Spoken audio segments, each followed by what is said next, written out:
Merhabalar hocam, nasılsınız? Hamdolsun iyiyiz. İyi olmaya çalışıyoruz. İnşallah iyi olacağız. Sizler de iyisinizdir umarım. Elhamdülillah hocam, aynen biz de inşallah. İnşallah iyi olacağız. Hocam şu an canlı yayınımız başladı. Daha yeni yeni katılımcılarımız geliyor. Biraz Hı hem hı. bekleme açısından hem de sizi tanıtmak açısından ben önce sizden birazcık bahsetmek istiyorum. Eyvallah. Arkadaşlar Ahmet Turgut hocamız yazar, aynı zamanda senarist. Biz özellikle bu programımızda zaten Kalbim Kudüs'te Kaldı kitabının da tahlilini yapıyoruz. Ahmet Turgut hocamın yazdığı kitap. Bununla birlikte Aşkın Elçisi üçlüsü var hocamızın. Özellikle Ehl-i Beyt üzerine yazıları var. Bununla daha çok da biliniyor. Tabii ki Kudüs üzerine biz şu an konuşacağız. Bununla birlikte senaristliği de var Ahmet hocamın. Birkaç önemli Kurtlar Vadisi gibi. E, Hocam başka siz söylemek istediğiniz, eklemek istediğiniz bir şey var mı?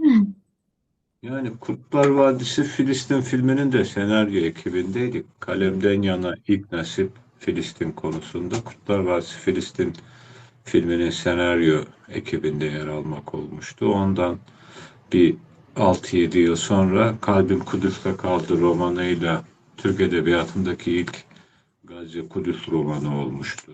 Düşüşünün 100. yılı vesilesiyle 1917'deki Filistin cephesini ve Kudüs'ü nasıl kaybettiğimizi o romanda hatırlatmaya çalıştık. Ve Kalbim Kudüs'te Kaldı romanı Arapçaya, Farsçaya, Azerbaycan Türkçesine çevrildi. Geçen sene Arnavutça da basıldı. Arnavutça versiyonu Arnavutluk, Kosova ve Makedonya'da da okurlara satışa sunuldu.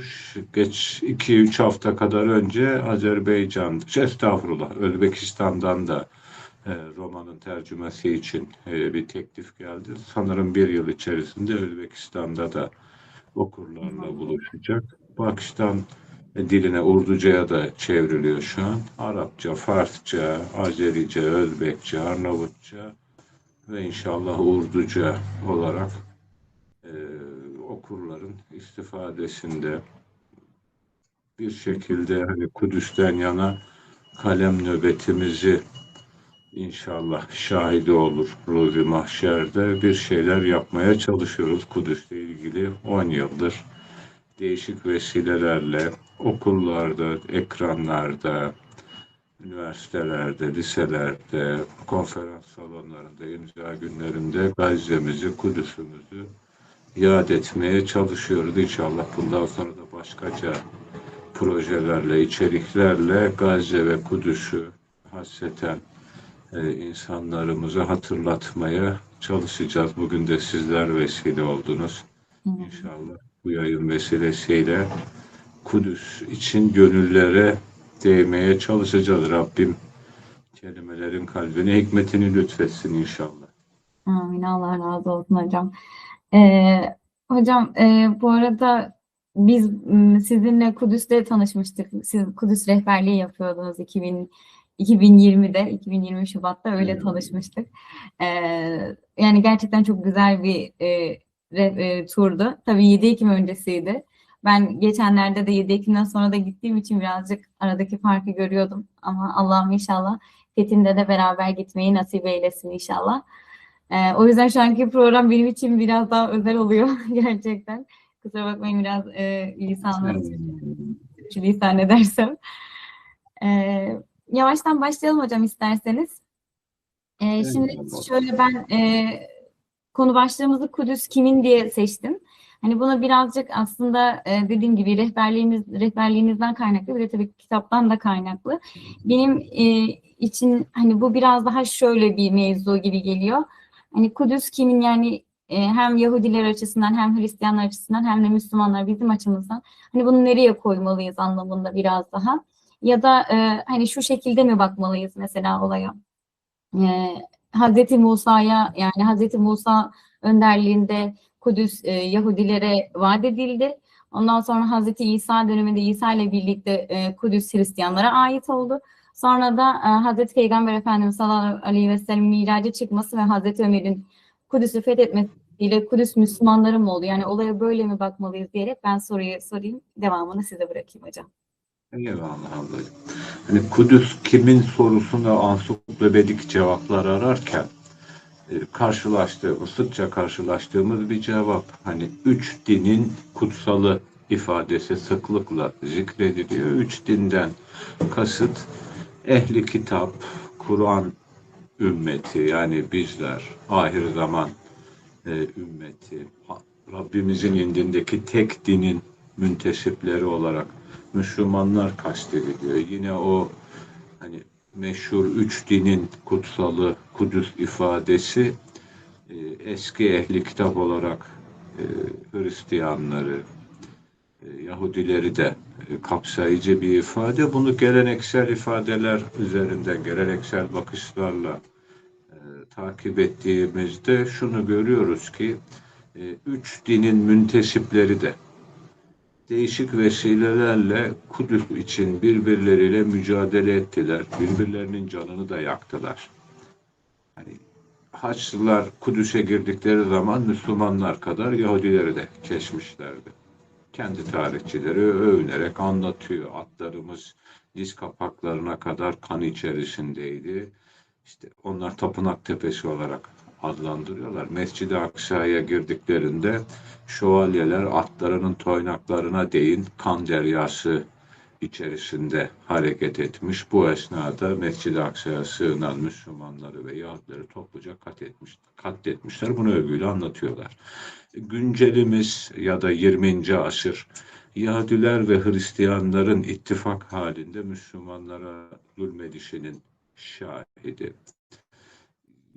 Bir kutsiyet atfından da okuma yaptığımız zaman işte oradaki mukaddes görülen eserler doğrudan karşımıza çıkıyor. Kudüs ziyaretleri esnasında insanlar yerinde ve daha canlı, üç boyutlu olarak görebiliyorlar.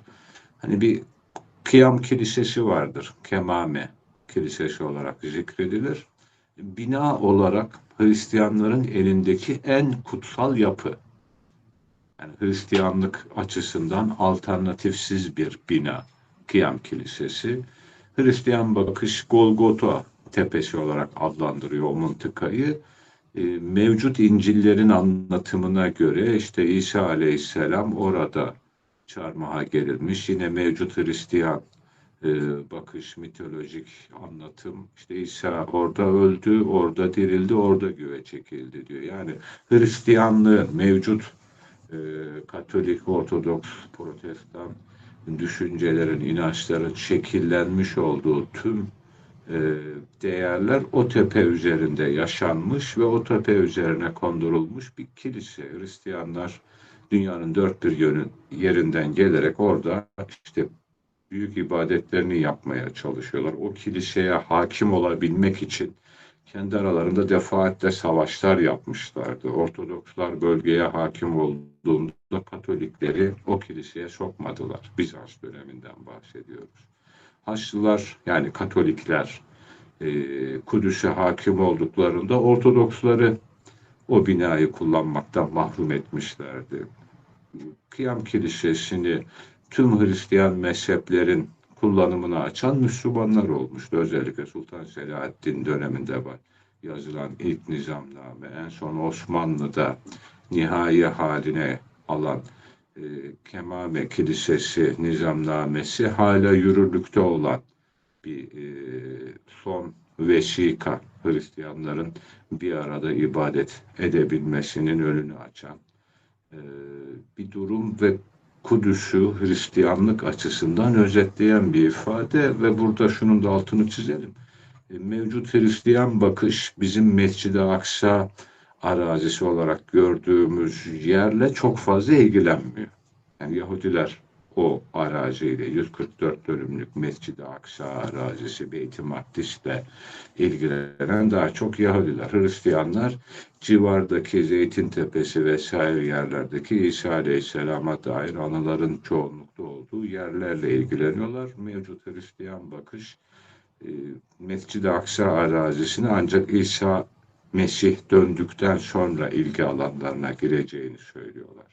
Yahudiler üzerinden özel okumalar yaptığımız zaman da onların defaatle hani bölgeye hakim olmaya çalıştıklarını, Bizans'ın döneminde işte orada özerk yönetim tesis etmeye çalıştıklarını biliyoruz. Birçok Roma döneminde isyanları olmuştu. Romalılar, Büyük İskender, Makedonlar değişik dönemlerde orada Yahudilere karşı katliamlar uyguladılar. Yahudiler de bu konuda kendilerince değişik bedeller ödemişlerdi. Müslüman gelenek açısından Kudüs'ü e, anlamaya çalıştığımızda o meşhur iki ifadeyle karşılaşıyoruz. Yani ilk kıblegahımız Peygamber Efendimiz 23 yıllık nübüvvetinin ilk üçte ikisinde 15 yıla tekabül eden bir süre Kudüs'e, Kudüs istikametine, Mescid-i Aksa'ya kıble olarak yönelmişti. Son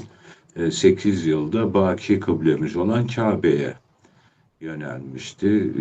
Kabe'nin provası Kudüs üzerinden yapıldı, Mescid-i Aksa üzerinden yapıldığı şeklinde de yorumlayabiliriz. Yahut cahiliye dönemini insanlığın kıblesiz bir vakti olarak algılarsak, ehli kıble olabilmenin idman sahası Mescid-i Aksa'ydı.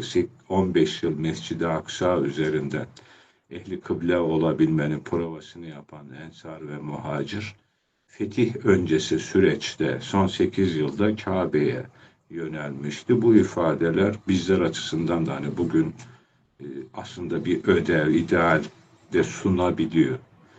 Nedir? Biz şu an fıkhen ehli kıbleyiz. Biliyoruz Kabe'ye yöneleceğiz. Ellerimizdeki cep telefonu hemen istikameti gösteriyor pusulayı. İşte kaç kilometre varsa onu da yazıyor. Fıkhi açıdan ehli kıbleyiz. Hamdolsun camilerimiz nereye yöneleceğinin farkında. Evlerimizde namazlarımızı kılarken istikametimiz belli ama hani hikmet nazarında kıblemizi yitirmiş bir topluluğuz. Eşgüdümlü hareket edemiyoruz. Hani iktisadi, kültürel, askeri pek çok alanda Müslümanların kol kola, omuz omuza olması gereken noktalarda yönünü, istikametini kaybetmiş bir topluluğuz.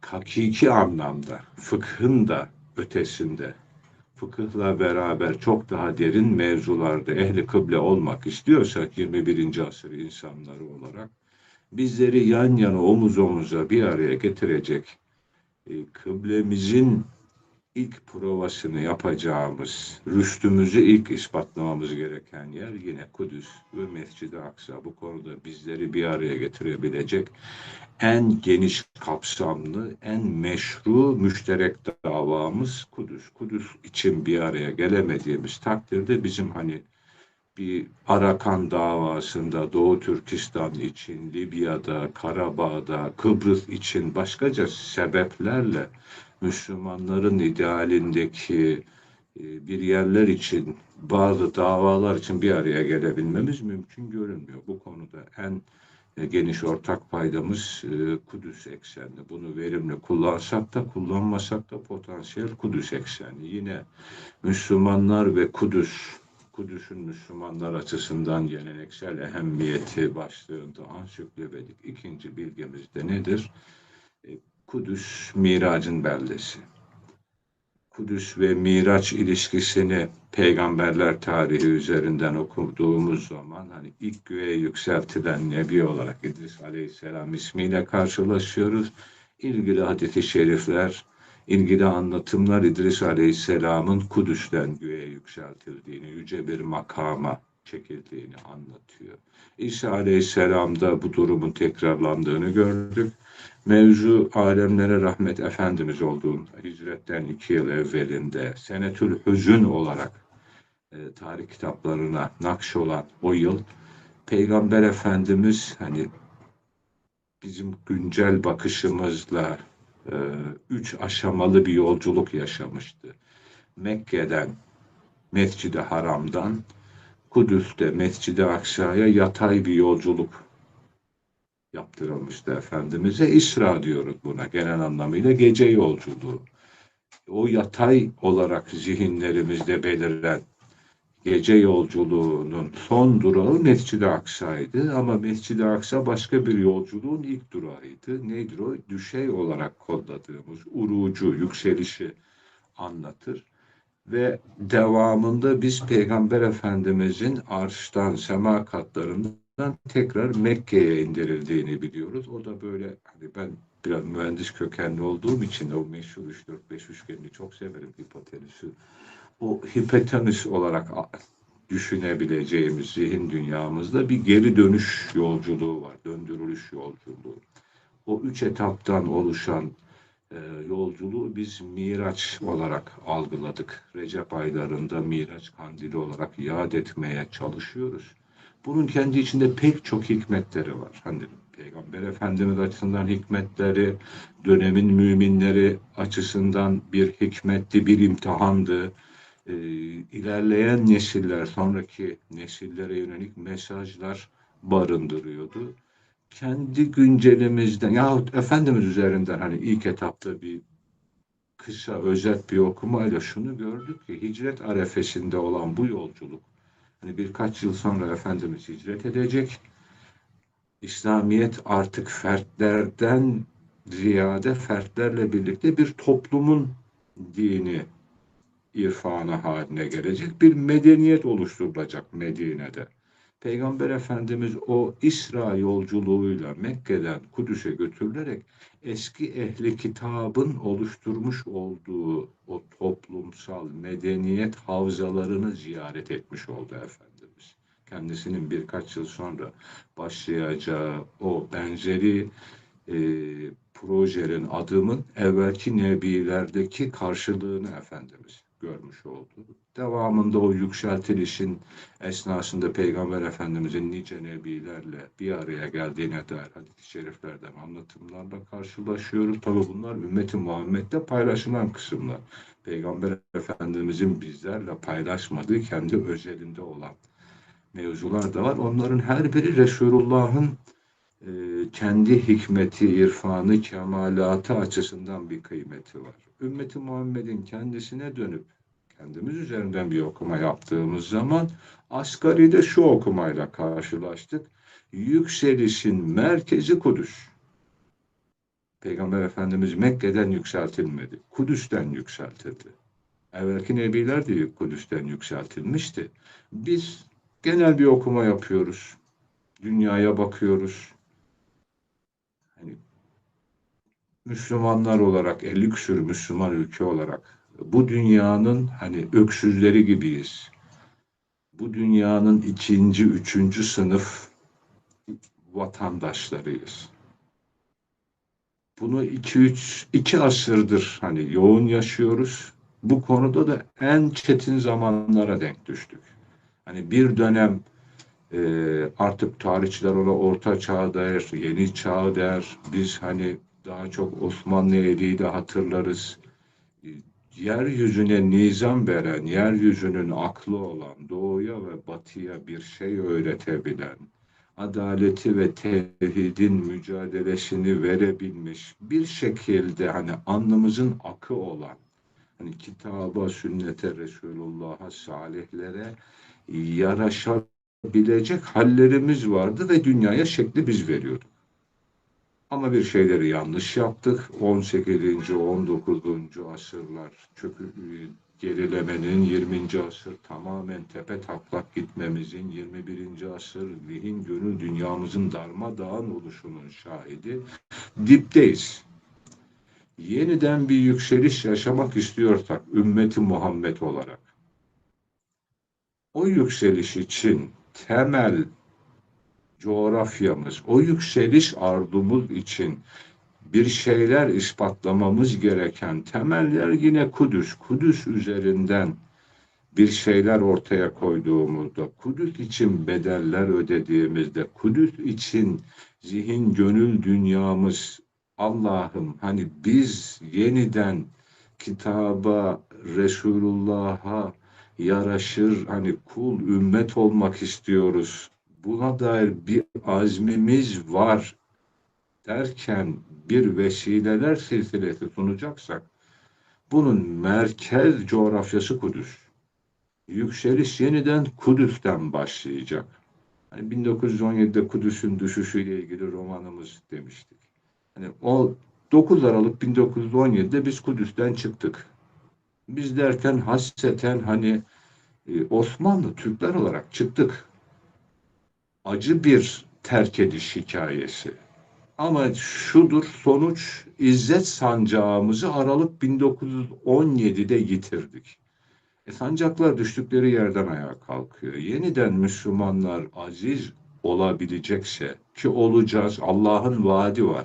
Ama bizimle ama bizsiz. Belki bizim nesilde, belki sonraki nesilde. Allah'ın vaadi var. Allah her işinde galip. Hani biz o güzelliğin, o dirilişin neresinde olacağız? Kendi canımızın derdine düşmüşüz. Dinin sahibi dinini her halükarda aziz eyler. Biz o yeniden yükseliş için İzzet sancağının Kudüs'ten kalkacağını gördük. Çünkü sancağımızı, İzzet sancağımızı Kudüs'teyken yitirmiştik. O sancak Kudüs'te kırıldı. Yeniden Kudüs'te ayağa kalkacak.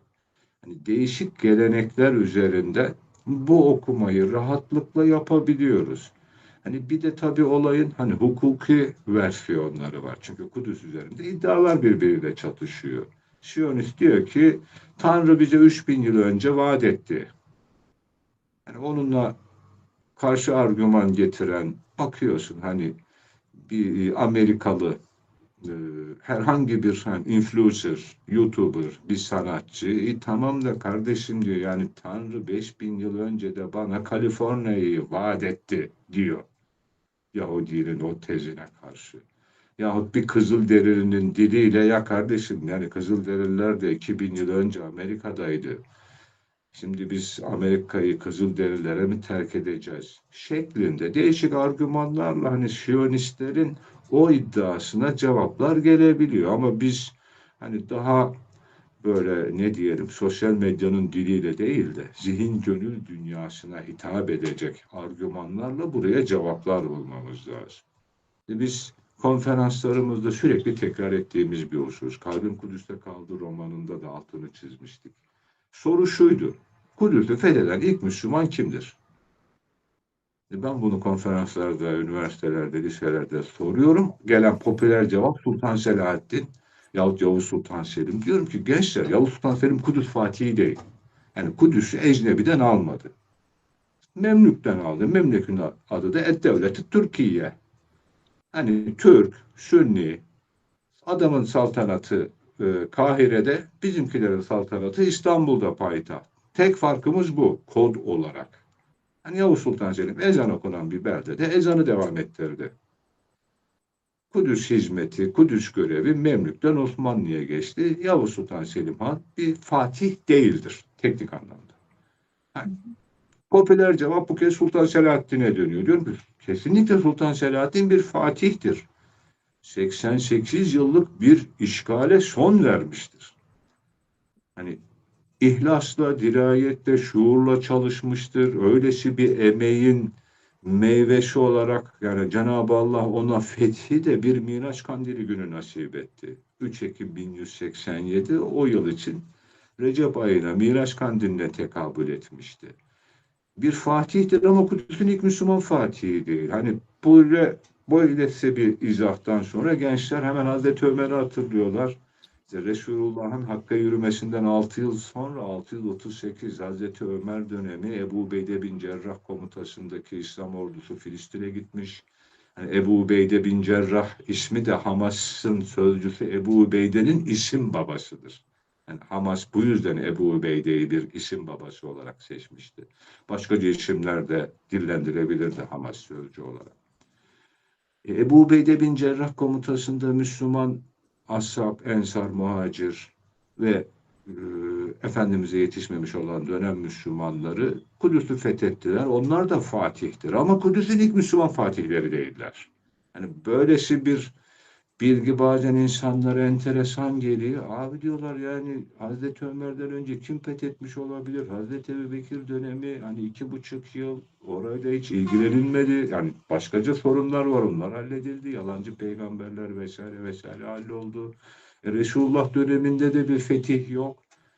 Diyorum ki geniş düşünün. Kur'an'ın anlatmış olduğu Allah'ın katındaki tek din İslam'dır hatırlayalım. Bu ansiklopedik bir bilgi değil. Bu yüzleşmemiz gereken, sindirmemiz gereken bir bilgi. Rabbin katında tek din İslam. Heh, bu şuurun Kudüs tarihi üzerinden bize vermiş olduğu mesaj ne? Kudüs'ün ilk Müslüman fatihi Hazreti Davud'dur. Davud Aleyhisselam Kudüs'ü fetheden ilk Müslümandır. Biz Davud Aleyhisselam'dan dolayı 3000 yıldır Kudüslüyüz. İsa Aleyhisselam'dan dolayı 2000 yıldır Kudüslüyüz. Ashabın fethinden dolayı 1400 yıldır Kudüslüyüz. Ben Türk'üm, Türkmenim. Anadolu'da yetişmiş bir insanım. Geleneklerimle, kodlarımla Kudüs'ü sadece arayacaksam 876'da Tolunoğlu Ahmet Bey'den beri Kudüslüyüm. Anadolu'dan önce Kudüslüydüm ben. Malazgirt Zaferi'nden 2 asır önce Türkmen süvariler, Türkmen beyler Kudüs'ü yönetiyordu. Ama bunların hepsinin miladı, başlangıcı neydi? Davud Aleyhisselam'ın 3000 yıl önce Kudüs'ü fetheden ilk Müslüman olması. Bunu sindiren, anlayan, idrak eden bir nesil oluşursa, artık meydanlarda, kürsülerde, kahvede, şurada burada hani Kudüs'ün 1/3, Kudüs üçlünün mukaddesiymiş, hani biraz Yahudilerin, biraz Hristiyanların, biraz bizim, yahut bazen hani çok enteresan ifadelerle karşılaşıyoruz. Bunlar bazen Kudüs mitinglerinde karşımıza çıkıyor. Hani bir bakıyoruz artık meseleye çok gönül vermediklerinden olsa gerek, mikrofonu kapıyor bir abi abla, çıkıyor binlerin on binlerin karşısına, Yavuz'un emaneti Kudüs diye başlıyor. Hayırdır abi, bizim Kudüs hukukumuz 5 asır önce mi başladı? Niye Yavuz Sultan Selim'in emaneti Kudüs? Nebilerden bize emanet. Yavuz Sultan Selim'in emaneti Kudüs diyen abi ya da abla diyor ki bak 5 asırlık mazimiz var. 3000 yıllık Yahudiyle pazarlığa oturalım diyor. Ya da dendiğinde eyvallah çekiyor. Hayır efendim, Kudüs, Fatiha'dan bir okuma yapacak olursak, Fatiha'da bir dua var. Ne diyor duada? Allah'ım bizi kendilerine nimetler verdiklerinin dost doğru yoluna ilet. Gazaba uğrayanların ve dalalete düşenlerin yoluna değil. Mealen söyledik. Bu dua kendi içinde ödevler zikrediyor, bir usul vaaz ediyor. Neyi istediğini bileceksin, neyi istemediğini bileceksin. İstemediğin şey ne? Gazaba uğrayanların ve dalalete düşenlerin yolu. Hayrül mağdubi veleddallin amin. Yani mağdup, gazaba uğrayanlar, dallin, dalalete düşenlerin yolunu istemiyoruz. Abdullah İbni Abbas, Allah ondan razı olsun, ümmeti Muhammed bir gün istifade eder diye Resulullah'a sordu. Gazaba uğrayanlar kimdir? Efendimiz dedi ki Yahudileşenlerdir. Dalalete düşenler kimlerdir? Dedi ki onlar da Hristiyanlaşanlardır. O Yahudileşenler önceden Müslümandı.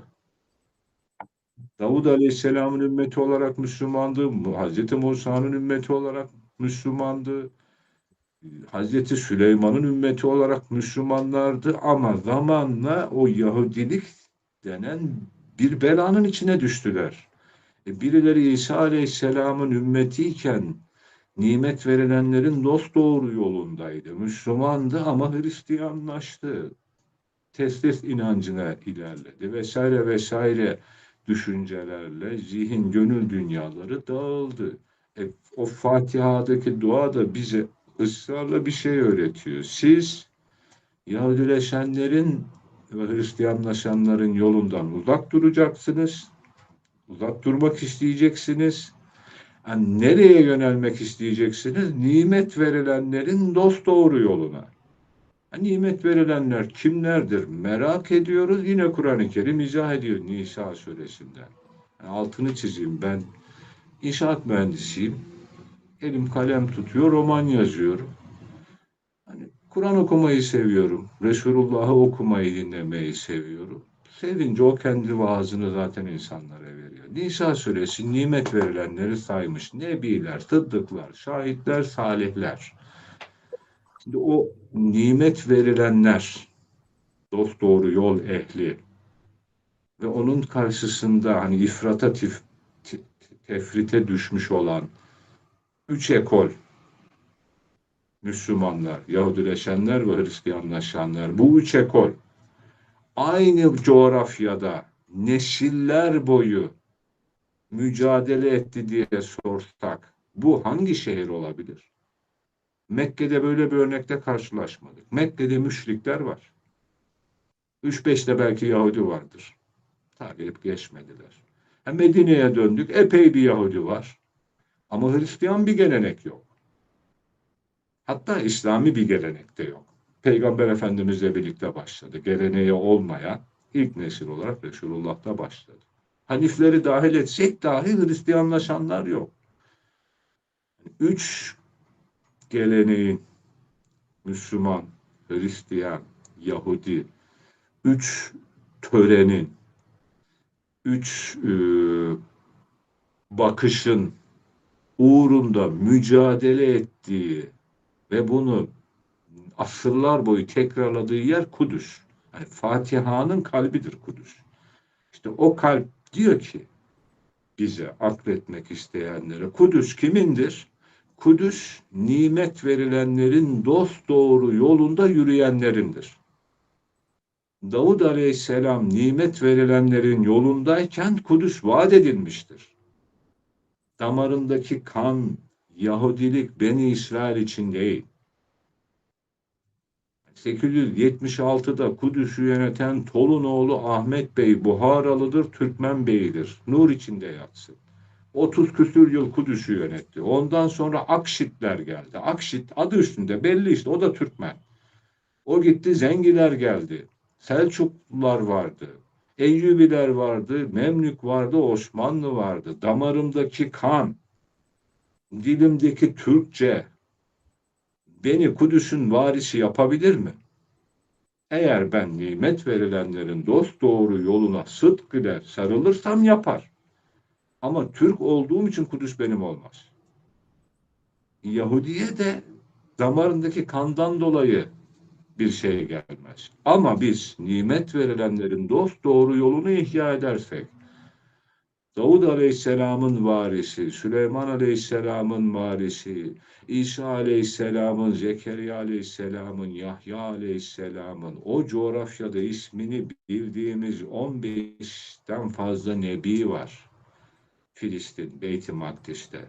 Kudüs özelinde baktığımız zaman yine tekrar o nebilerin isimleriyle karşılaşıyoruz ki Hazreti Adem de Kudüs'te Mescid-i Aksa mıntıkasına dair ilk nişaneyi bırakmıştı. Yani nübüvvet tarihinin başından sonuna değin Adem'den Hatem'e nebilerin istifade ettikleri ve emek verdikleri bir coğrafya Kudüs. İşte o nebilerin, onların takipçisi olan sıddıkların, şahitlerin, salihlerin izince yürürsek Kudüs bizim olacak. Bunu beceremezsek Kudüs her zaman birilerinin elinde, esir de olabilir. Tarih örnekleriyle dolu. Biz 1917 sonrasında İngiliz'in eline düştüğünü gördük. 67'de Siyonistlerin eline geçti. Şu an hala o azgın çete bir şekilde Kudüs üzerinden kendilerince, kendi fikriyatlarınca bir şeyler yapmaya çalışıyorlar. Müslümanlar olarak maalesef mevzunun seyircileri kıvamında kaldık. Genel okuma, detay okumada bu uğurda bedel ödeyenlere sabah akşam şahidiz. En büyük bedeli de Filistinli kardeşlerimiz ödüyor. Rabbi Rahim inşallah Kudüs uğruna emek sahibi olanların yar ve yardımcısı eylesin bizi. Ablacığım sen araya girmezsen ben böyle alır sabaha kadar konuşurum. Sen Hocam araya gir. sizi zaten ben de böyle dinleyebilirim bayağı uzun bir süre. Allah razı Evet. olsun hocam gerçekten. Ee, Yani benim de zaten gerçekten hani bu söylediğiniz yerde en çok hem kitabınızdan hem de rehberlik ettiğiniz noktada hani Kudüs'ün ilk Fatih'i, ilk Müslüman Fatih noktası beni gerçekten çok fazla cezbetmişti. Bu orada da hani bunu insanlara anlatmak gerçekten bu anlamda çok önemli oluyor. Aslında hani onların iddia ettiğinin biz de aynı şekilde iddia edebiliyoruz. Yani çünkü biz de Hazreti Davut'un izinden gidenlerden olduğumuz için yani aynı Ablacığım dinin bir evet. dipnot geri Evet. verebilir miyim?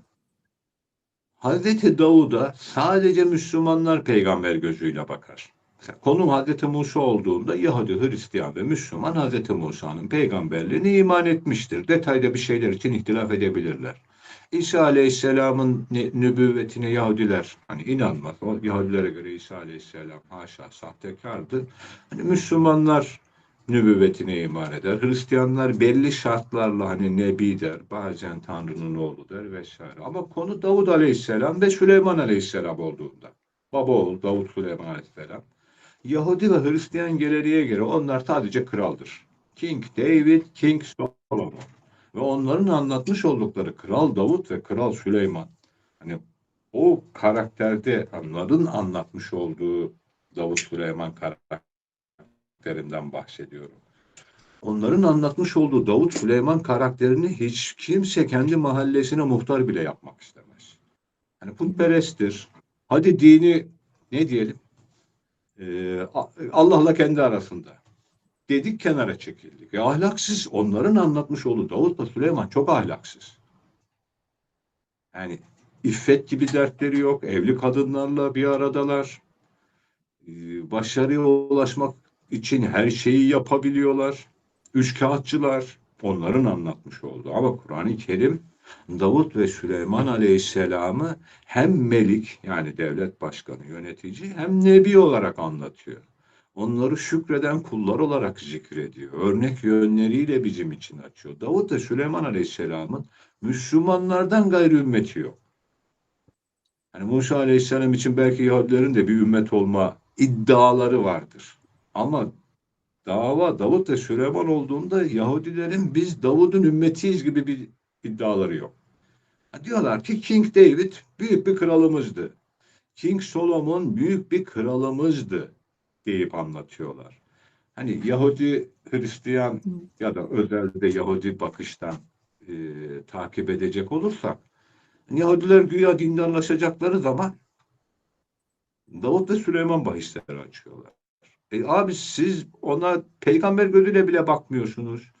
Bak peygamber olarak gördüğünüz Musa Aleyhisselam var. Hatta bizde isimleri olmayan bazı peygamber isimlerini rastlıyoruz hani onların kültüründe. Yani dindarlaşıyorsun bir iki peygamberin ismini zikret. O peygamberlerin ödevlerini üstüne al. Niye ısrarla peygamber değil de kral gördüğün birilerinin peşine düşüyorsun dindarlaşınca? Yahudi için din güç demek, kudret demek.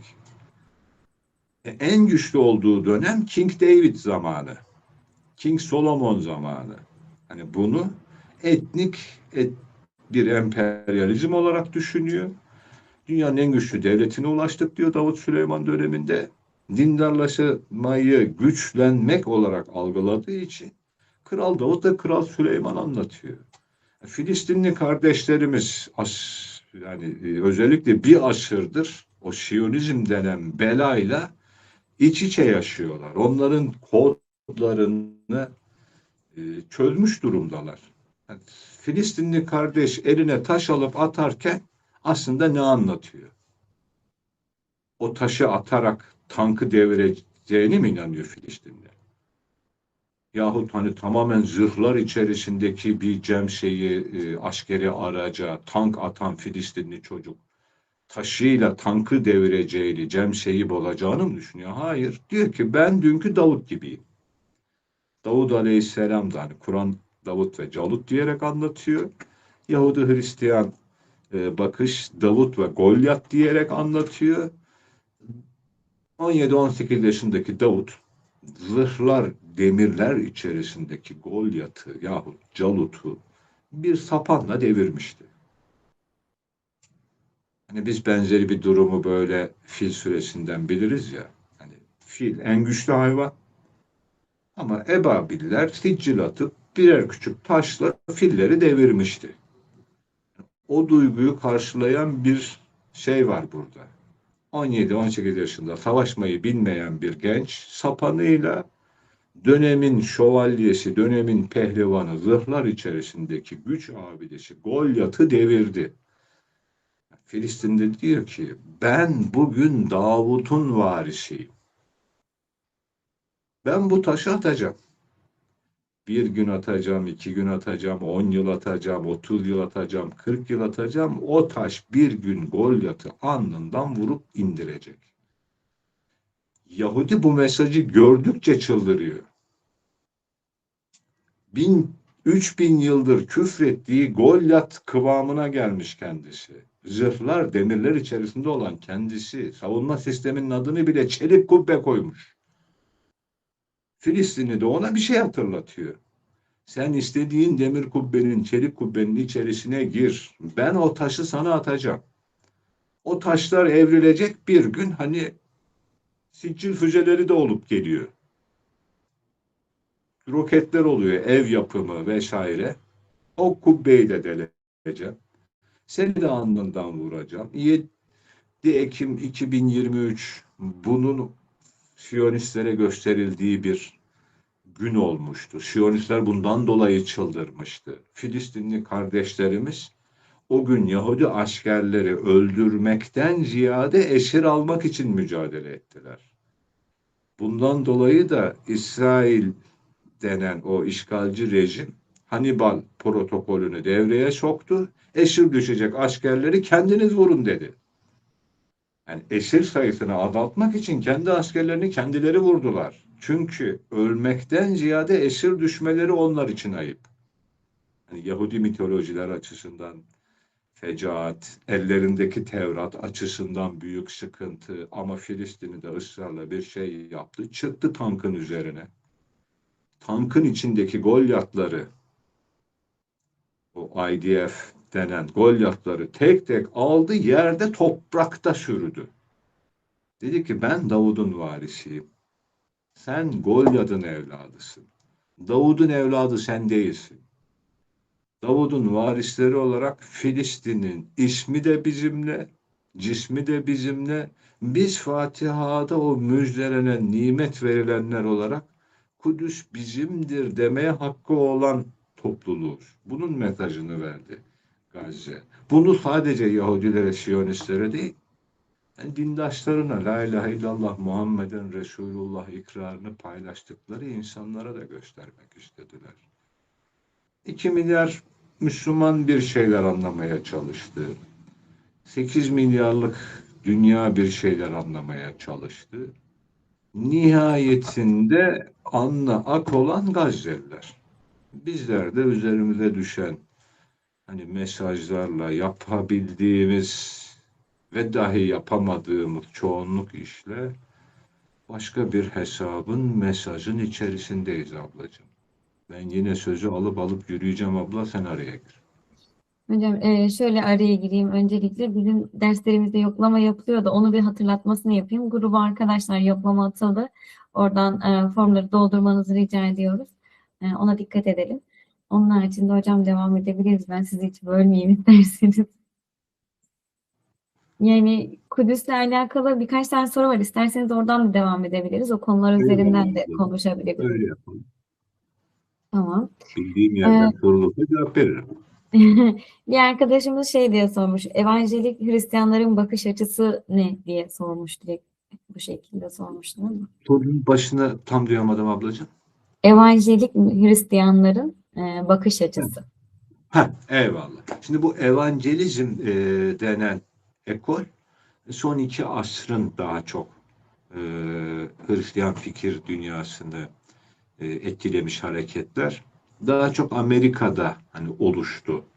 Ama evangelizmin de hani biraz kökenine doğru gidersek aslında bunun protestanlıkla birlikte ilk başta ekilmeye başladığını, yani Avrupa'da, Batı Avrupa, hani Almanya, İngiltere gibi protestan ülkelerde ilk tohumunun ekildiğini, sonrasında Amerika Birleşik Devletleri'nin yani dünya sahnesine çıkışıyla beraber evangelizmin daha fazla Hristiyan dünyayı etkilediğini görüyoruz. Evangelizm enteresan iddialara sahip.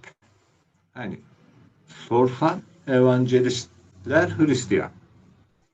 Hı hı. Hani böyle bir fıkra vardır. Dininin kıymetini bil diye. Tamam evangelist abi abla dininin kıymetini bil. Bak iyi kötü bir şekilde zihninde oluşmuş bir İsa Mesih var. Elinde de iyi kötü bir İncil var. Hani buna göre yap bir şeyler.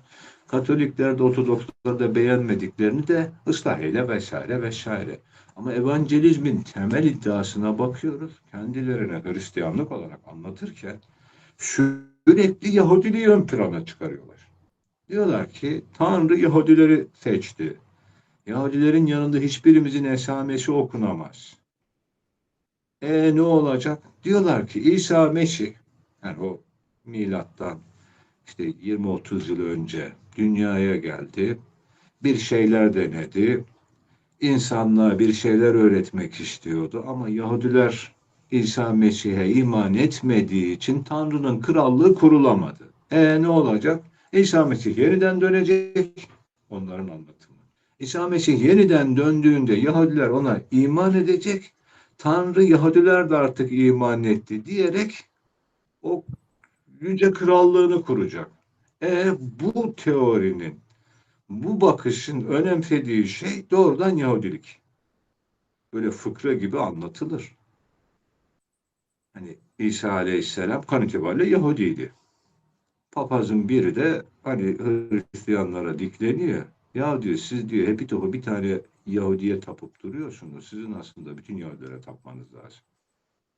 Bir tanemize taparak cennete gidemezsiniz diyor. Yani İsa Mesih'i Tanrı bilerek cennete gidemezsiniz. Tüm Yahudileri Tanrı bilirseniz cennete gidersiniz diye bir fıkra var. İşte bu evangelizm sanki bu fıkradaki Hristiyan bakış. Yani İsa Mesih'i katledildiğine inanıyor. Ulan katledenler ben intikam al. Böyle bir düşüncem varsa buyur Yahudilerden bir intikam al. Yok. Biz diyor yani İsa Mesih Yahudi olduğu için diğer Yahudiler de İsa Mesih'e iman etmesi için uğraşacağız. Dolayısıyla Yahudilerin güçlü olması lazım. Dolayısıyla Yahudilerin her şeye hakim olması lazım. İsa Aleyhisselam geldiğinde kendi ırktaşlarını yeryüzünün işte en e, alımlı, çalımlı topluluğu olarak görmesi lazım. Sözü dereden, tepeden getirerek evangelizm özetle şunu söylüyor ki ey Hristiyanlar Rabbimiz Yahudilerdir. Yahudiler ne derse onu yapacağız şeklinde ifadeleri var. Bunun hani çok laboratuvar ürünü e, düşünceler, laboratuvar ürünü bir ideoloji olduğu açık.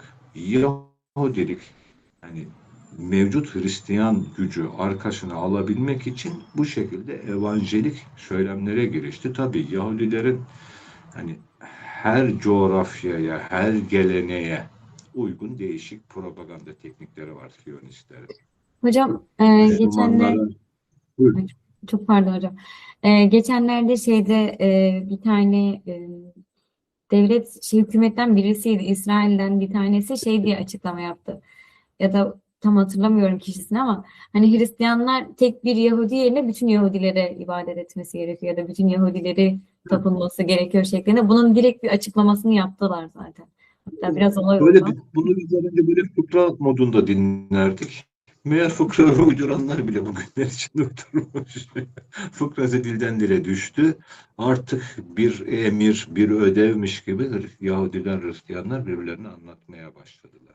Evangelizm özde Hristiyanlığa, Yahudiliği öven, Yahudilere hizmete çağıran bir düşünce. Hani bizden Yahudi olamaz. Bizim için en büyük kariyer Yahudilere kul köpek olabilmek. Ben hani ne diyelim biraz argo belki ifadelerle zikrettim ama onların vermiş olduğu mesaj bu. Biz Yahudi olamıyoruz ama Yahudilere kul köle olursak Tanrı bizi sevecek özetinde. Güya İsa Mesih hürmetine yeryüzündeki tüm Yahudileri yüceltip kutsama ve İsrail'i önemsemeyi anlatan bir ekol. Evangelizm, e, misyonerlik itibariyle hani diğer Hristiyanlara daha çok bir şeyler anlatmaya çalışıyor. Hani Protestan yahut Katolik, Ortodoks, misyonerlik, hani bir Müslümanı, bir Budisti, bir Hinduyu, değişik başka gelenekleri, dinleri muhatap alır. Ama evangelistler bu konuda daha çok diğer Hristiyanları dönüştürme derdindeler. Kendilerini İsrail'in yüceltilmesine adamış tipler ve maalesef hani Bush, George Bush, bu işte elimizdeki şimdi Trump, bunlar daha çok evangelik ekolde. Evangelistler Amerika'da hani Siyonizmin de desteğiyle pek çok konuda hakim odak konumundalar. Hani Amerika'dan önce İsrail'in güvenliği, Amerikalılardan önce Siyonistlerin hani zenginleşmesi, mal varlığı ve vesairesi için uğraşabilen bir ekol. Allah evangelistlerin fikrini, zikrini zayi eylesin, telef eylesin. Bu uğurda bize de gayret nasip etsin inşallah. Amin hocam. Hocam başka bir tane daha bir soru var. Onu da sorayım. Kitap ile alakalı nokta ve an meselesini demiş, merak ediyorum. Daha iyi anlamak adına böyle bir tekrardan sizin dilinizden direkt dinleyebilir miyiz diye söylemişler ama. Nokta ve an. Nokta ve an. Şimdi ablacığım o iki bahis Miraç'la alakalı. Evet. Hani üzerinde konuşabilir. Ama bilmiyorum. Yani program konseptimize uyar mı? Uyuyorsa benim için sorun yok. Buyur hocam, Konuşabiliriz tabii ablacığım. ki. Yok yok, sorun değil. Eyvallah. Şimdi biz an kelimesini, nokta kelimesini hadis-i şeriflerden duyduk. Sonrasında Hazreti Ali'nin de hani nokta ve an üzerine bazı sözleri vardır. Hani ilim bir noktaydı, cahiller çoğalttı. Beğenin altındaki noktayım der. El an kemekan, hala o andayız der Hazreti Ali. İlgili hadis-i şeriflerin şerhi, açıklaması kısmında hani özet minimum ifadelerle e, bu mevzuyu hani algılamaya çalışınca şunu biliyoruz. Peygamber Efendimiz miracını yaşarken İsra'dan bahsetmiyorum, yükseltiliş kısmı. Yani o yatay yolculuk yeryüzüyle ilgilidir.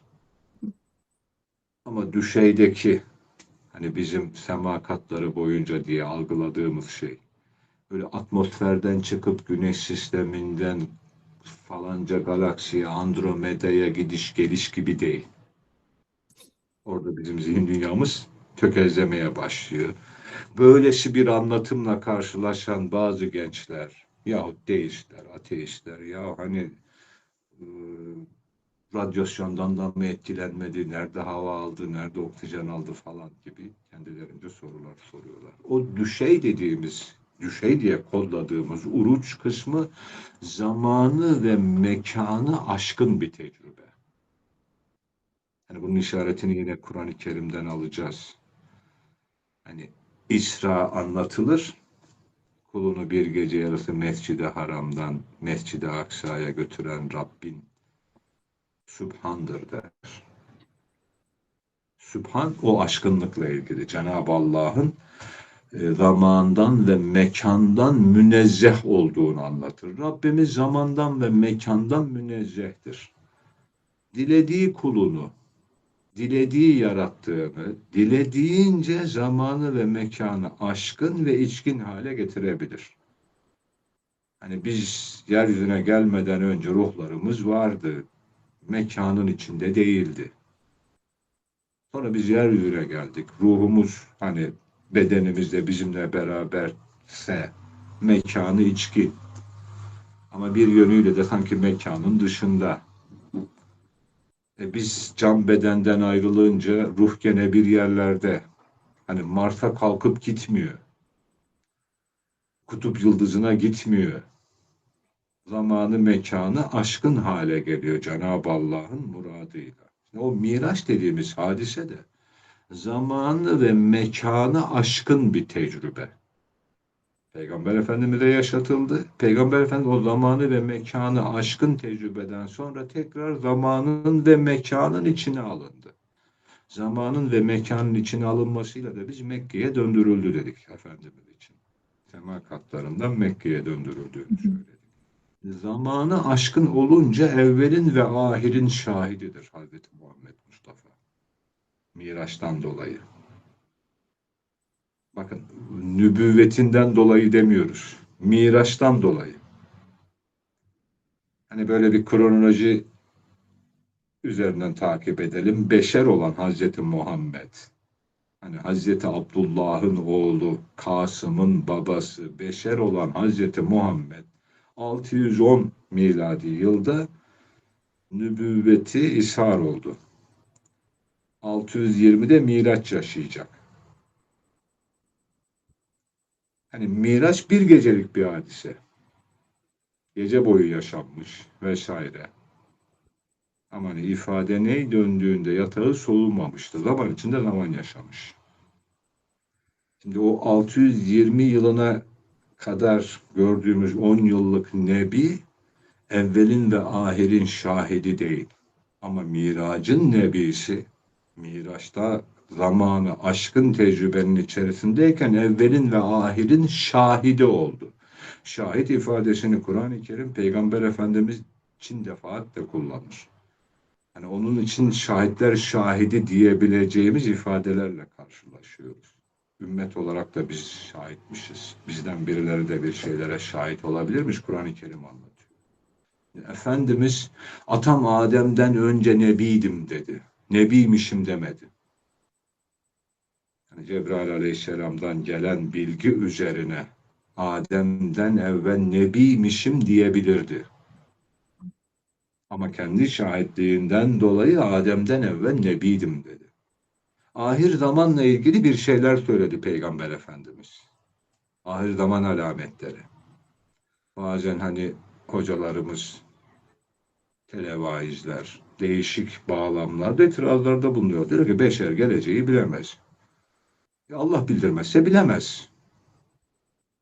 Tahminle bir şeyleri bir yere kadar bilirsin. Biz de Kurtlar Vadisi'nde bir şeyler yazar ederken 1 yıl, 3 yıl, 5 yıl, 10 yıl sonra çıkıyordu. Vay maşallah çocuklar öngörülüyormuş diyorlardı. Çıkmazsa da niye kimse çıkmadı demiyordu.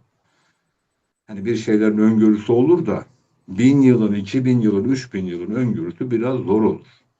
Şahitlik lazım. Peygamber Efendimiz miracında zamanı ve mekanı aşkın yaşadığı için evvelin ve ahirin şahidiydi. Ahir zaman alamet, ahir zamana dair şahitlikleri vardı. Bunu da temsili dillerle bize anlattı. Gargat ağacı dedi. Hani konuyu Yahudilere bağlayalım. Gargat ağacı derken gargatın yanında bir şecere ifadesi var. Şecere ağaç kelimesi için kullanılır. Şecere nesil için kullanılır. Şecere aynı zamanda network manasına da geliyor. Hani bilişimle, bugün için bilişimle ilgili bir karşılığı var şecerenin. Hani Gargat diye belki dijital bir sistem var. O çökecek. Bilmiyoruz ki. Hadisi düz okuduğumuz zaman hani kökü toprakta, dalı yukarıda, yaprağı olan bir ağaç algılıyoruz. Yahudi ile son savaşımızda bu ağacın bir hükmü varmış diyoruz. Kayalar konuşacakmış diyoruz. Kaya niye konuşsun? Ben kayayı dinlemeyi öğrenirsem kaya benden konuşur. Teknolojik bir ifade var burada. Ya da hani sabah akşam tesbih çekecek kayanın dile gelmesini bekleyeceğiz. Allah'ım şu kayaları konuştur, kaya arkasındaki Yahudi'yi ihbar etsin diye. Yani sen bir cihaz yaparsın, Yahudi nereye saklanırsa saklansın, o cihaz o kayanın arkasında, önünde, settin dibindeki Yahudi, Siyonist birliği sana haber verir. Teknolojiyle ilgili bu ifadeler vesaire Resulullah ahir zaman alametleri olarak anlattı. Zamanı ve mekanı aşkın olduğu için. Nokta kelimesi zamanı ve mekanı aşkınlığın simgesel ifadesidir. Noktayı düşünün. Gördüğümüz bir şey var. Zahirdir. Ama ebadını bilemeyiz. Batındır. Yani vardır ve yoktur nokta. Hem var hem yok. Nokta bunu anlatır. Evvel ahir mevzunun zamanı aşkınlıkla olan kısmı. Hani onun öncesi ve sonrası bir yerde buluşmuş. Nokta ve an. Özetle miracı anlatan ifadeler. Zamanı ve mekanı aşkın olan o tecrübe. İdris Aleyhisselam'da yaşandığı, İsa Aleyhisselam'da yaşandığı hadisler yoluyla hani bize haber verilen başkaca nebilerin başkaca tecrübeleri de illaki vardır. Hani Kur'an-ı Kerim'in bu konuda değişik işaretleri de var. Peygamber Efendimizin işte Miraç kandili olarak anmış olduğumuz süreçteki miracı bu konuda yine bizim için hani en büyük ne diyelim ders sahası ve bu konuda ariflerimiz hani şunu da zikrettiler. Miraç bir kez yaşanıp bitmiş bir hadise değil. Yani Peygamber Efendimiz pek çok kez miraç eyledi. Biz Miraç kandilinde onlardan birini yad ediyoruz. Ama Peygamber Efendimizin tek miracı o Recep yani Senetül Hüzün'de Recep ayında yaşanan değil. Bunu da çözemeyen, bunu algılayamayan abiler, ablalar bazı hani akillerimiz diyorlar ki ya hadisin birinde Hazreti Muhammed Mescid-i Haram'dan götürüldüğünü söylüyor. Diğer hadiste Ebu Talib'in taziyesinden götürüldüğünü söylüyor. Bir hadiste de filanca yerden gittiğini söylüyor. Kardeşim hadisler birbirini tutmuyor. O zaman çiz hepsini at gitsin. Sonra bir hadis-i şerifte Hazreti Ayşe'den nakil var. Hazreti Ayşe Resulullah'la hicretten sonra evlendi. Senetül Hüzün hicretten 2 yıl önce Hazreti Ayşe'nin o Miraç kandili vesilesiyle yad ettiğimiz Miraç'ta Resulullah'la bir hukuku yok. O zaman bu hadisi de sil git. Şimdi bütün ilgili hadisleri tek vakanın anlatımları olarak değerlendirince birbirleriyle tutmadı deyip atlıyor. Halbuki orada bir tane Miraç yok. Pek çok Miraç var. Peygamber Efendimizin hicretten sonraki Miraçları da var. Ama ümmetine genel olarak tasvir ettiği o hicretten 2 yıl önceki Recep ayındaki e, hicret kandilini iade ettiğimiz namaz müminin miracıdır şeklinde de meşhur bir ifade var. Bazen hadis-i şerif zannedilir. Bu hadis-i şerif değildir ama hadisler yoluyla çıkartabileceğimiz bir ödevi anlatır. Yani Resulullah Mescid-i Nebevi'yi hani gözümüzde bir canlandıralım. Peygamber Efendimiz Allahu Ekber dedi. Arkasında binlerce insan namaz kılıyor. Resulullah kıyamda. Birazdan rüküye eğiliyor. Secdede doğruldu, tekrarlandı. Ettehiyyat. İşte 2 rekat ya da 4 rekat bir namaz bitti. Genele baktığımız zaman etraftaki bir çocuğa sorduğumuz zaman 5-6 dakikalık bir ibadetti. Cemaatin %80-90'ı 5-6 dakikalık bir ibadetten belki bahsedecek. Ama Peygamber Efendimiz Allahu Ekber deyip namaz müminin miracıdır. İdealince bir şeyler yaşarken Efendimizle birlikte miraç edenler de vardı o cemaatte. Onlar belki de oturup izinleri olsa bir konuşabilseler belki ömür boyu bir şeyler anlatacaklar. Dışarıdan 3-5 dakika olan görünen şey birileri için kaç ömürlüktü. Zamanı mekanı aşkın bir tecrübe var. Onu da anlatırken nokta dediler, an dediler. İlahilerimize de nokta ve an olarak girdi. Mevzu uzunca ama kod olarak bunu hatırlayalım. Nokta ve an mekanı zamanı aşkın tecrübenin adıdır.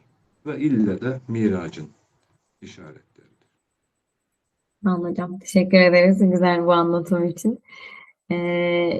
Bir de tarihsel olarak bir sorumuz var. Şey diye sormuşlar hocam. Davut Aleyhisselam ilk Fatiha ama hani Hazreti Yuşa Aleyhisselam'ın da daha önce fethediyor diye söylemişler ama onu Şimdi da. Yuşa Aleyhisselam Hazreti Musa'nın vasisi. Hı hı. Böyle Yuşa Aleyhisselam'ın Orta Doğu'da, yani bizim İstanbul dahil, Irak vesaire, Orta Doğu'da 20'den fazla türbesi, makamı var. Musa Hızır yolculuğunda bir feta vardır ya, Musa Aleyhisselam'la birlikte yol alan. Onun da Yuşa Aleyhisselam olduğunu zikreder tefsir kitapları. Hazreti Musa'nın vasisiydi. Hazreti Musa Yahudileri, dönem Müslümanları olan Yahudileri, erken dönem Siyonistleri değil, altını çiziyoruz. Erken dönem Siyonistler değil, dönemin Müslümanları olan Yahudileri aldı Mısır'dan Filistin'e doğru ilerliyor. Hazreti Musa doğrudan Filistin'e girmedi. Eşeğe kadar geldi. Hazreti Musa orada vefat etti. Yahudi tarihçileri Ürdün'deki Muab dağları diyor. Tam yerini bilmiyoruz. Hani Eriha mıntıkasında bir Musa makamı vardır Müslümanların sıklıkla gittiği. Orası bir makamdır. Bizim iddiamıza göre bile makamdır. Türbe değildir orası. Hani Filistin kapısına kadar gelebildi Hazreti Musa. Ümmetinin başına vasi olarak Yuşa Aleyhisselam'ı tayin etmişti. Yuşa Aleyhisselam döneminde o topluluk ilk kez Beyt-i Makdis'e girdi. O Beyt-i Makdis Filistin'i anlatan Beyt-i Makdis. Kudüs'ü anlatan Beyt-i Makdis değil. Yuşa Aleyhisselam döneminde Musa ümmeti ilk defa Filistin'e giriş yapmış oldu. Kudüs'ü fetheden bir zalimden, bir müşrikten alan, yerleşim yeri olan bir toprağı hani nimet verilenlerin beldesi haline getiren Davud Aleyhisselam. Hocam yine aynı şekilde bir şey kullanılmış ama e, ben sorayım siz cevaplayın. Hazreti Adem tarafından temelleri atılmıştı Kudüs Mescid-i Aksa'nın. O yüzden Hazreti Adem'den beri bizim olmaz mı diye de sormuşlar. Şimdi biz Adem Aleyhisselam ve Mescid-i Aksa için bir atıf yapmıştık Hı konuşurken. hı. O atıfı da hani Mescid-i Haram üzerinden örneklendirelim. Şimdi Mescid-i Haram bir arazi. Mescid-i Aksa da bir arazi. Mescid-i Haram'da sonradan Kabe diye dört duvarı çatısı olan bir bina. Hani şu an Kabe'yi biliyoruz. O gördüğümüz mimariyi İbrahim Aleyhisselam ortaya çıkardı. Sonrasında yıkıldı, bir daha yapıldı, yıkıldı, bir daha yapıldı ama ilk ortaya çıkan İbrahim Aleyhisselam. Adem babamız ne yaptı? Adem baba sonradan üzerine o mıntıkada Kabe'nin yapılacağı topraklara birkaç sıra taş ördü. Hani bugünkü bildiğimiz anlamda bir temel de atmadı. Daha inşaat teknolojisi yok. Adem babanın yanında çırak yok, kalfa yok, usta yok. Nişane, birkaç taş bıraktı Mescid-i Haram bölgesinde. Sonradan Kabe'nin yapılacağı yere. Aynı şekilde ilgili hadislerden, tefsir kitapları da der ki 40 yıl sonra yani Mescid-i Haram bölgesine ilk nişane taşları, secdegah taşları koyduktan 40 yıl sonra Mescid-i Haram bölgesine, Mescid-i Haram günümüzde 144 dönümlük bir arazi. O bölgede secdegah olarak Evet, sağ hocam. birkaç sıra taş bıraktı Adem Aleyhisselam. Her iki bölgede de Rabbine secde etti, ibadet etti. Hani Adem Aleyhisselam o işin evveliyatında var ama hani yaptığı şey şöyle bir hani temeli ben yapayım, duvarları da benden sonra İbrahim Aleyhisselam hani Kabe için örsün ya da benden sonra Süleyman da bunun duvarlarını örsün şeklinde hani bir bugünkü sektörel anlamda bir temel değil. Birkaç sıra taş koydu. Bir de hocam biz zaten Fatih yani ilk Müslüman Fatih olarak konuşmuştuk. Yani Hazreti Adem için Fatih olmasının bir şeyi yok yani karşısında ya da hani oraya teslim alacağı bir Vay. şey de olmadığı için. Küçük bir topluluk yok karşısında. Evet. Birinden, yani orası zaten yerleşim yeri değil. Hocam bir de şey sormuşlar sizden Kudüs tarihini seri halinde dinlemek ne kadar anlamlı olur şeklinde bir soru sorulmuş. Şimdi Kudüs tarihini hani mukayeseli de okumak gerekebilir. Hani genel anlamda rahmetli hocamız, bak şu an adını nasıl unuttum. Bismillahirrahmanirrahim. Bu Pelin Çift Hanım'la beraber yani Pelin Çift sormuştu, o hocamız cevaplamıştı. Hocamızın ismini nasıl unuttum ya. Bismillahirrahmanirrahim. Neyse hocam. Profesör Doktor vefat etti. Allah rahmet eylesin. bilen, hatırlayanlar olursa inşallah yazsınlar. Evet, Yani o hatırlarsın hocamızdan tekrardan söyleyin. o hocamızdan okuyabiliriz. Genel, popüler, yani çok ne diyelim teknik detaylara boğmadan genel anlamda bir Kudüs tarihi veriyor. Biz de Kalbim Kudüs'te kaldı romanının girişinde 3-4 sayfalık Kudüs odaklı bir tarihçe kronoloji zaten zikretmiştik. Hani milattan önce 4. 5. asırdan alarak ilerleyen hani hangi kavimler, hangi kültürler, medeniyetler bölgede ne yaptı, ne yapmaya çalıştığı kronolojik bir sırayla zikretmiştik. O sırayı bildikten sonra insanlar romanı okusun diye. Kudüs'ün tarihini e, buralardan hani insanlarımız okuyabilir. O tarihi bilmezsek, o tarihin bizden istemiş olduğu, bize yüklemiş olduğu ödevleri de çok fazla hani algılayamıyoruz. Bizim bu noktada hani o ödevler kısmına daha bir yoğunlaşmamız lazım. Kudüs sürekli onun uğrunda bedel ödeyenlerin toprağı oldu. Yani bu ifadeyi bir idealizmin değil, sadece bir gayretin argümanı olarak söylüyorum. Haçlı bir bedel ödedi, toprağı aldı. Haçlı da bir bedel ödedi. Haçlı gülü oynaya gelmedi oraya. Avrupa'da doğru dürüst ulus devletler yok. Feodalizm var, derebeylik var. Bin küsür şehirde düne kadar birbiriyle kan davalı olan insanlar Kudüs hürmetine, İsa Mesih aşkına bir araya geliyoruz dediler. Bin şehirde, her şehirden belki 100 kişi, 300 kişi, 500 kişi yola çıktı, 100.000'ler ettiler. Hani biz Kudüs uğruna yan yana gelemiyoruz ya. Doğru. Onun için Hocam şu yan an yana gelemiyoruz. aynısı Bir aslında ülkenin Yahudiler için de geçerli şu anda. Yani Yahudiler heh, de şu an bölük bölük aslında ama bedel ödediler. Yani Theodor Herzl'i düşünelim. Theodor Herzl'in bir eli yağda bir eli balda değildi. Hani 1870'lerde bu kişi Siyonizm iddiasıyla yola çıkacak. Yahudiler için bir ülke lazım diyecek. İlk önce havralardan kovulacak. Hahamlar dalga geçecek. Theodor Herzl. Theodor Herzl öyle çok dindar bir adam değil. Daha seküler bir tip. Hahamlar dediler ki sen kafayı mı yedin lan? Bu iş Meşiyah'ın işi. Yani biz bazen böyle Mehdiyet düşüncemiz vardır ya. Yahudilerin benzer bir Meşiyah düşüncesi var. Hani Meşiyah o işi yapacak. Oğlum dediler sen kafayı mı yedin? Sen Meşiyah mısın? Meşiyah'ı bir doğru tanımıyor, etmiyor. Havralardan kovuldu. Sonra gitti para babalarının, bankerlerin yanına. Dedi ki bize bir Yahudi devleti lazım. O koca koca kelle felli Yahudi bankerler ne dediler Theodor Herzl'e? Fransa'da yeterince para kazanıyor. İngiltere'de güzel güzel para kazanıyor. Amerika'da, Almanya'da güzel güzel para kazanıyor. Gidip o Arap'ın çölünde ben ne kazanacağım lan dediler. Haklılar mı? Her birinin fabrikası, işi, gücü, marketi, mağazası Londra'da, Paris'te, Frankfurt'ta vesaire yerde. Theodor Herzl 10 yıllar boyu ciddiye alınmadı. Kiliselerden de kovuldu, bankerler tarafından da aşağılandı. Ama alt sınıf Yahudiler için bir şeyler anlatmaya başladı. Bir topluluk bir parça onu tuttu.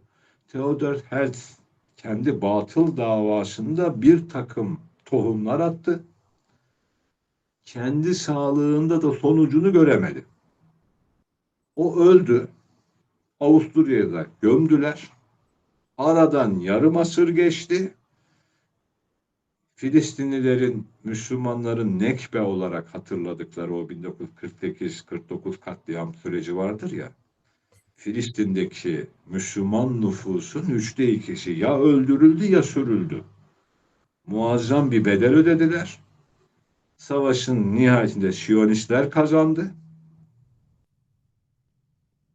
Batı Kudüs'e girdiler. Yani Kudüs'ün batısına girdiler ve ülkenin 2/3'ünü işgal ettiler Filistin'i. Theodor Herzl'in yarım asır önce Avusturya'da Viyana'daki mezarını getirdiler Batı Kudüs'e. Üzerine bir şey yazdılar. Zafer Herzl'in oldu. Bunu kimin inadına yazdılar?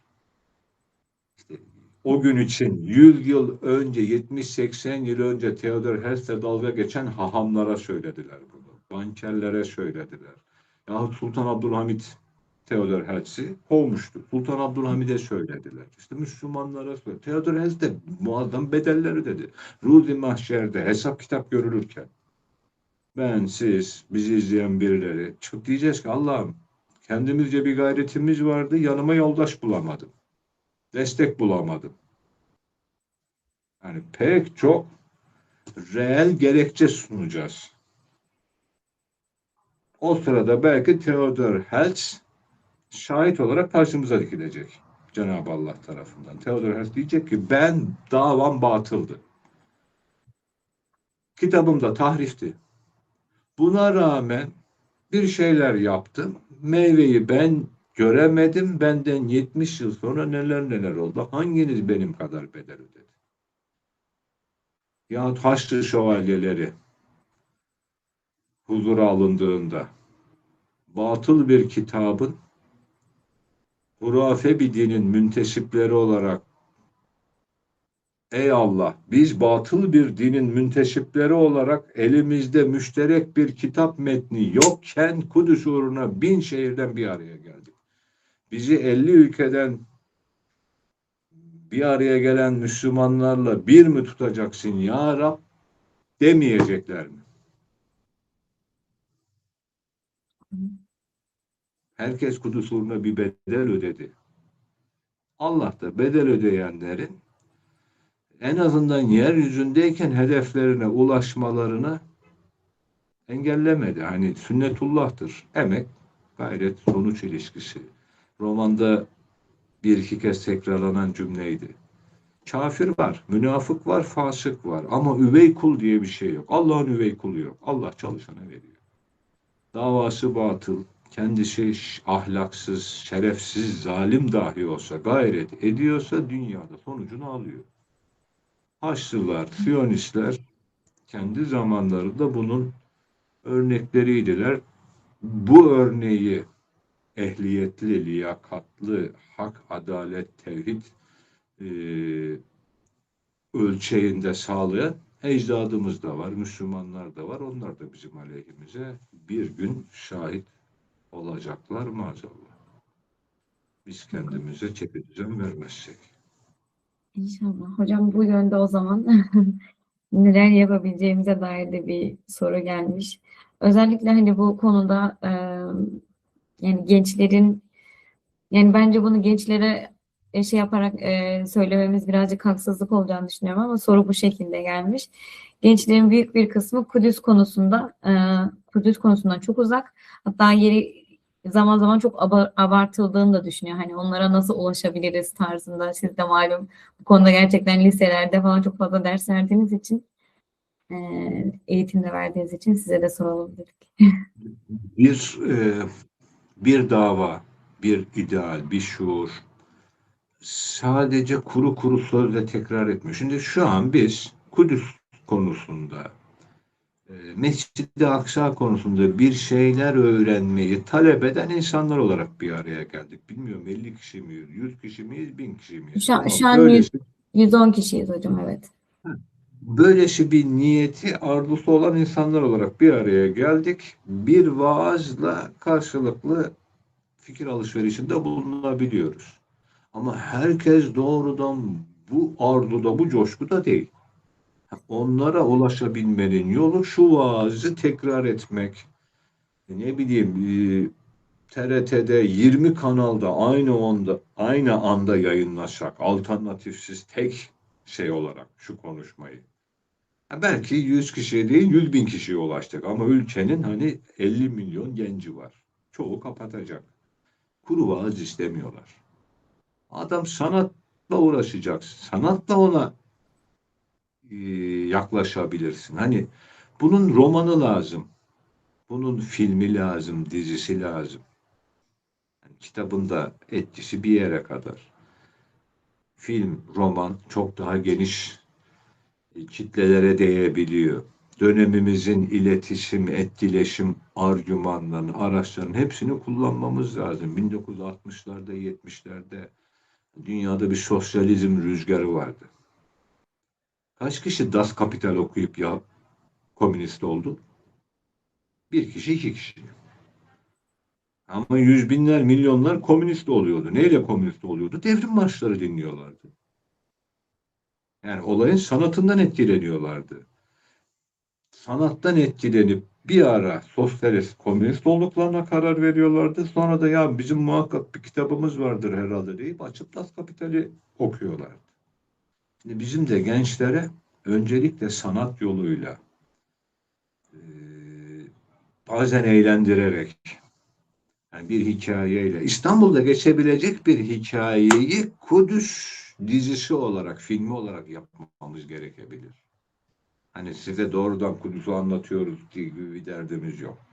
Hikaye belki de Ankara'da yaşanacak. Belki de ne bileyim hani Bağdat'ta yaşanabilecek bir hikaye ama bu Kudüs'te olsun. Çok böyle meşhur şeyler, şablonlar vardır ya. Zengin oğlan fakir kız. Onun hikayesi Kudüs'te geçsin abi. Arka fonda Zeytin Tepesi'ni göreyim. Hani aşka engel olan şey çocuğun vapuru kaçırması değil de İsrail askerlerinin pasaport kontrol noktasında insanlara zulmetmesi olsun. Oğlan bu yüzden kıza kavuşaması.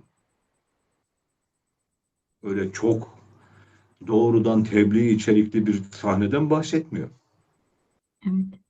Ha, şuuru daha yoğun bir şekilde bir şey mi vermek istiyorsun? Tamam buna uygun. Doğrudan ancak Kudüs'te yaşanabilecek bir film çek.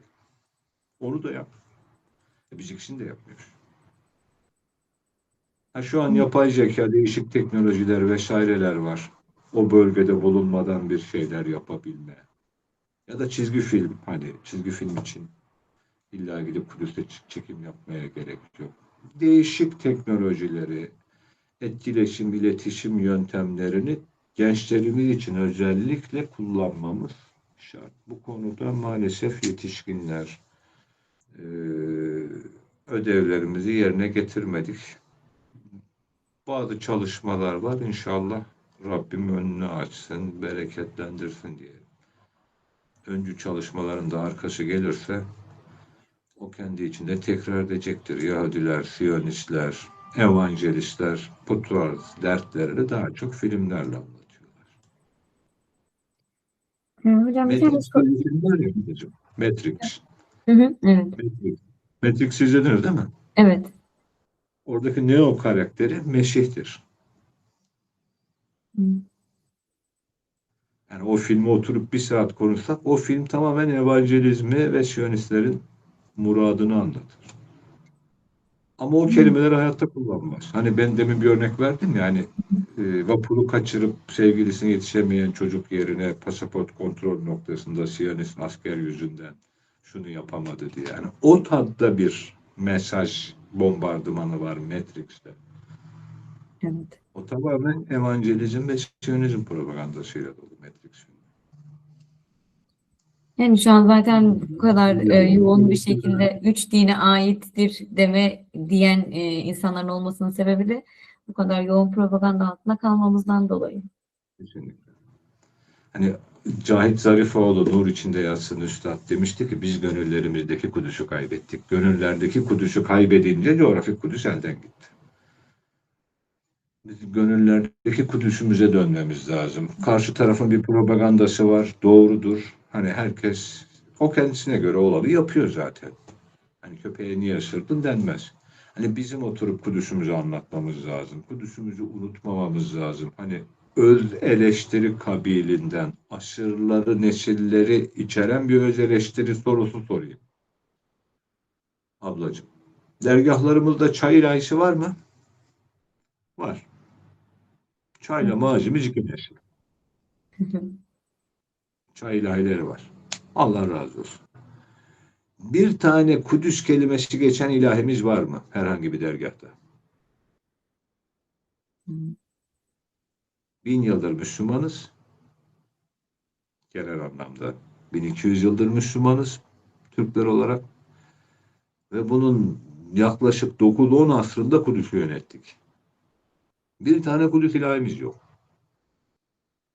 Ano Yemen'dir, gülü çemendir. Türküde Yemen geçiyor. İçinde Kudüs kelimesi geçen bir tane türkü söyleyin bana. Ana gibi yer, Bağdat gibi diyar olmaz. Atasözünde Bağdat var. İçinde Kudüs kelimesi geçen bir tane atasözü bulalım. Yok. Gönüllerdeki Kudüs'ü unuttuk. Elimizden alındı. Hani mevzu sadece karşı tarafın propagandası değil. Köpek köpekliğini yapacak. Ama aslanın aslanlığını hatırlaması lazım. Aslan aslanlığını hatırlarsa ormana nizam gelir, çakallar, tilkiler. Herkes haddini bilir. İş ki aslan uyansın. Rabbim o uyanışa bizleri vesile eylesin inşallah. Amin inşallah. Hocam şey yaptınız yani hatırlamaya çalıştığınız yazan ismi Ömer Faruk Harman mı? Aynen. O hangi kardeşimiz yazdıysa Allah ondan Evet. razı olsun. Ömer Faruk Parman hocamızın da ruhu şad olsun inşallah. Amin inşallah. Hocam son bir soruyla sorayım. Sonrasında da yavaş yavaş kapatalım inşallah. Allah razı olsun sizden de. Sizce peki şu anda Mescid-i Aksa'ya gitmeli miyiz? Yoksa maddi olarak mı destek vermeliyiz? Şimdi iki ifade de iki iddia da kendi içerisinde böyle kulağa hoş geliyor. Hatta ben hani 20'ye yakın Mescid-i Aksa Kudüs'te bulundum. Geçen ayda hayatımda ilk defa Mekke Medine Ümre nasip oldu. Ümre'ye giderken de bazı dostlar hani yazmışlardı. Kimisi telefonda söyledi. Ya abi hani Suudiler İsrail'e o kadar para verdiler Amerika'ya hani dolaylı olarak Suudi, İsrail'e. Mekke'ye Medine'ye gitmeyelim falan. Ya da işte Mescid-i Aksa'ya Kudüs'e gideceğimiz zaman işgalci İsrail elçiliğinden vize alıyoruz. Onlar böyle tak diye mühüre basıyorlar. Hoş geldiniz falan İsrail'imize diyorlar. Biz de giriş çıkış yapıyoruz. İşgali kabul etmiş olmuyor muyuz? Gitmeyelim. Hani o parayı Filistin davası için harcayalım. Kulağa hoş geliyor. Kendi içinde hani iş göreceği durumlar da vardır. Peygamber Efendimiz hani Mekke'de tebliğ imkanları kalmayınca Medine'ye hicret etmişti. Mekke müşriklerin elindeydi. Yani Ebu Süfyan, müşrik Mekke'nin lideri. Ebu Süfyan da müşriklerden izin alarak Mekke'ye giriş yaptı. Yani ilk teşebbüs yarım kaldı. Hudeybiye anlaşmasıydı. Bir sene sonra 3 günlüğüne izin veririz. 3 günlüğüne vize veririz dediler. 3 gün vize alıp Resulullah Mekke'ye gitti. Geri döndü. 4-5 yıl sonra da Mekke'nin fethine şahit olduk. Vizesiz şekilde gidip gelmeye başladı. Şimdi Peygamber Efendimiz müşriklerin elindeki Mekke'ye dahi gitti.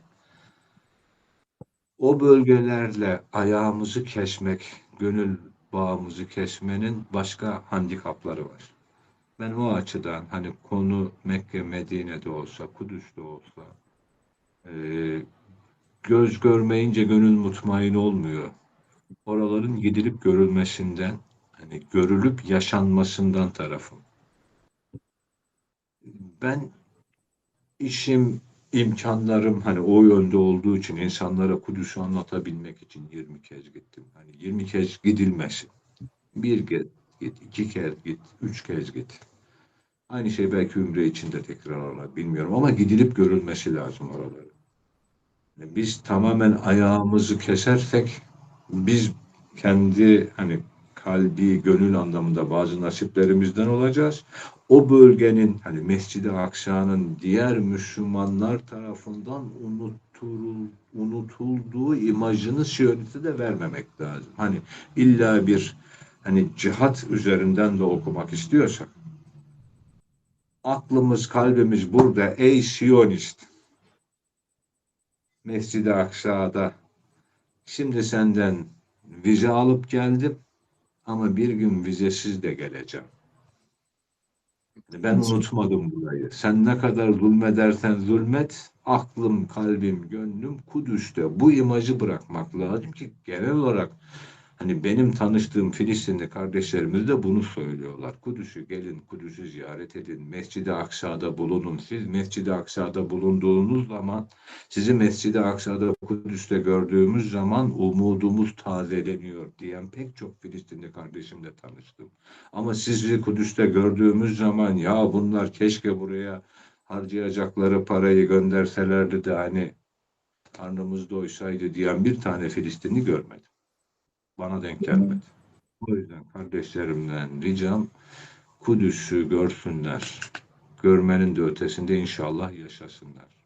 İnşallah. Yine yardımlarını yapsınlar. Bir şey kısılarak Kudüs'e yardım yapılacaksa o tatile gitmekten olsun. Tatile gitmek yerine onu yapalım. 2 kurban kesmek yerine bir kurban keselim. Yahut bir kurbanı burada, bir kurbanı orada keselim. Yahut illa kurbanı kesecekse Kudüs'te keselim. Gazze'de keselim. Memlekette kesmeyelim. Hani bir şeylerden ödün verilerek Filistin için, Gazze, Kudüs için çok şey yapılabilir. Ödül verilecek olan şey orayı görmekten vazgeçmek olmaz. İnşallah hocam. İnşallah gerçekten fetihten sonra da böyle bol bol vize derdi olmadan girdik giremedik derdi olmadan girebiliriz bol bol Mescid-i Aksa'mıza. Hocam İnşallah. çok sağ olun. Allah razı olsun gerçekten vakit ayırdığınız için de. Yani şu aralar sizi takip ediyoruz zaten sürekli fuarlarda ya da eğitimlerde olduğunuz için gerçekten çok kıymetli vakit ayırmanız bizim için. Allah razı olsun. Var mı son olarak söylemek istediğiniz birkaç bir şey sizin? İbrahim bizi Kudüs uğruna birleşenlerden, Kudüs uğruna bir araya gelenlerden eylesin. Sevdiğim bir ifade, biz Kudüs'ü kurtarmayacağız. Kudüs şuuru ve ahlakı bizi kurtaracak. Kudüs uğruna bir araya gelemezsek, Şam'da gider, Bağdat'ta gider, Ankara'da gider, Tebriz'de gider, Kahire'de gider, orada gider, burada gider. Ve ancak Kudüs özgür olunca, hani Anadolu'daki Alsancak aziz olur. Kudüs özgür olduğu zaman hani Fas'taki bayrak zelil değil izzetli bir şekilde dalgalanır. Yemen şanlanır, şenlenir. Pakistan daha aziz olur. İnşallah Kudüs uğruna bir araya gelenlerden eylesin. Amin, inşallah. Hocam bir de arkadaşlarımız şey söylemişler. İnşallah sizin de senaryosunda olduğunuz bir film, dizi görürüz inşallah İnşallah. ekranlarda diyelim. İnşallah. İnşallah ablacığım. Allah razı olsun hocam tekrardan. İzleyenleri, bizi takip edenleri sevgiyle, hürmetle selamlıyorum. Kudüs gibi aziz olmak ümidiyle. Allah'a emanet. İnşallah hocam. Siz de Allah'a emanet olun.